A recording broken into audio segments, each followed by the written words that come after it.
यदि आपने इस विद्यालय में प्रवेश पाया है, पहले इसका उद्देश्य समझ लेना।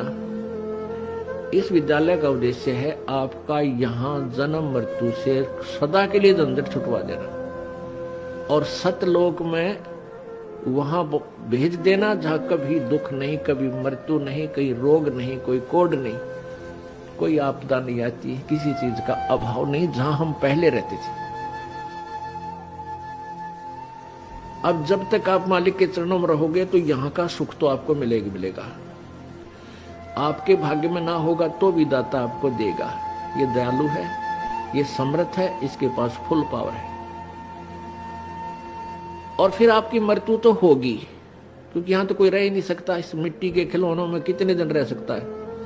हजार हजार वर्ष तक भी रह जीवित रह कर देख लिया ऋषियों ने अपनी अटकलों से, आखिर में फिर मृत्यु हुई। यहां तो मृत्यु होगी। वो दिन तो डेफिनेटली आओगा जिस दिन आपने यहां छोड़ना ही पड़ेगा, चाहे कितना काम रह रहा हो। आज जो स्थिति आपकी है, यदि आप इसको अभी से सेट करके चलोगे कि परमात्मा आपकी इच्छा कभी ले चलियो, यदि आपने मोक्ष उद्देश्य रखना है, उसमें फिर अग्रम अग्रम नहीं रखनी कि यू काम रह गया, ऐसा नहीं हुआ, भगवान इतना और हो जाता फिर काम बड़े नहीं।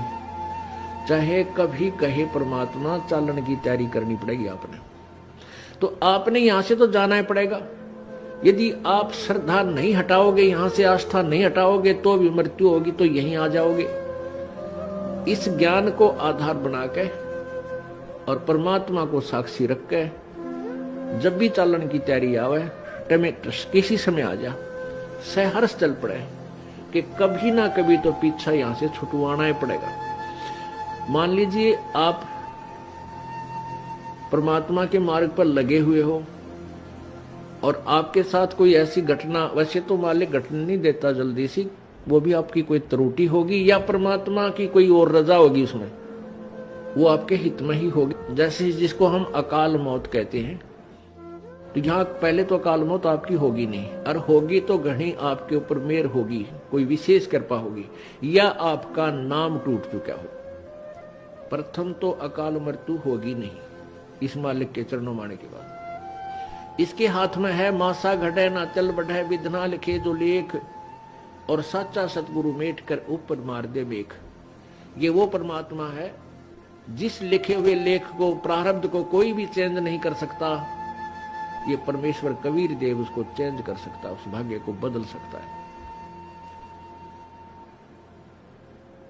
तो ये तो उसके साथ होगा जो हृदय से, तन मन धन से कोई मर्यादा भंग नहीं करता है, प्रभु के चरणों में लगा हुआ है। और दूसरे जो परमात्मा के चरणों में लगे हुए हैं